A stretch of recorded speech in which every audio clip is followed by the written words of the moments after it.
Le Britannique Ian McEwan sort un nouveau roman Dans une coque de noix, son titre français. Livre intense, bref mais brillant, une sorte de Hamlet in utero, le soliloque d'un fœtus qui, avant de sortir du ventre de sa mère, entend cette dernière comploter avec un amant pour tuer le père. Certains diront que Yann Macabre, comme on le surnommait à ses débuts, est de retour.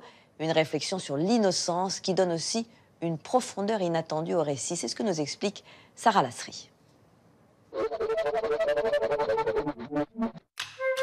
Ian McEwan est une des plus grandes voix de la littérature britannique. Révélé en 1978 avec Le Jardin de ciment, son roman Expiation sera considéré en 2001 comme un chef-d'œuvre.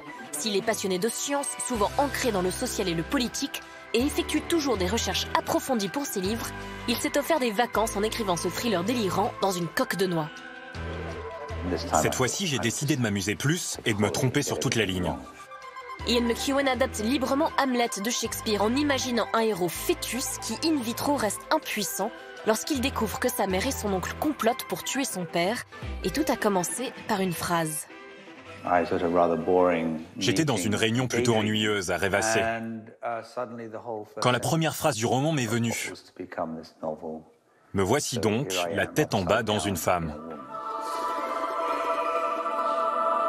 Lorsque cette première phrase lui est apparue, l'écrivain était justement en train de relire Hamlet de Shakespeare et y trouve un lien. Pourquoi ce héros est-il selon lui l'un des plus grands personnages de la littérature?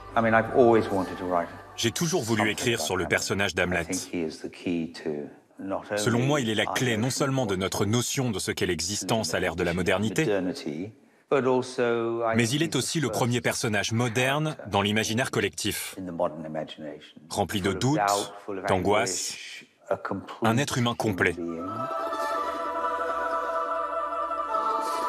Être ou ne pas être? C'est la question. C'est à travers le point de vue de ce fœtus omniscient, cette voix dans le noir, que l'auteur joue sur la forme en imaginant les situations les plus rocambolesques. Le narrateur a un point de vue très restreint, mais ça m'a aussi permis d'expérimenter. Chaque écrivain se demande comment il peut raconter de façon originale l'acte sexuel. Ça a été fait des milliards de fois. Donc raconter un couple qui fait l'amour du point de vue du fœtus m'a beaucoup amusé. Tout le monde ne sait pas quel effet ça fait d'avoir le pénis du rival de votre père à quelques centimètres de votre nez. Dans une coque de noix pousse à son paroxysme la fameuse question de Hamlet, être ou ne pas être, qui s'interroge sur sa place dans le monde. Comme Hamlet, le personnage n'a aucun moyen d'agir. Et en ce sens, il est comme nous.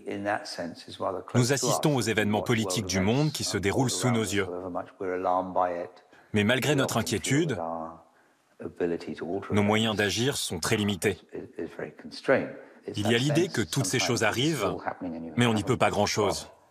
On peut protester, certes, mais que pouvons-nous réellement face à la Corée du Nord, Trump ou la Turquie? Ian McEwan a écrit le roman dans le courant de l'année 2015 et son narrateur évoque souvent ses angoisses liées au monde contemporain, attentats, crise des migrants ou réchauffement climatique. Ce qui me frappe depuis que j'ai écrit le livre,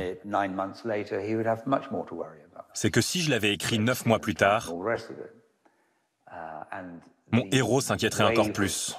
Brexit, Trump et tout le reste.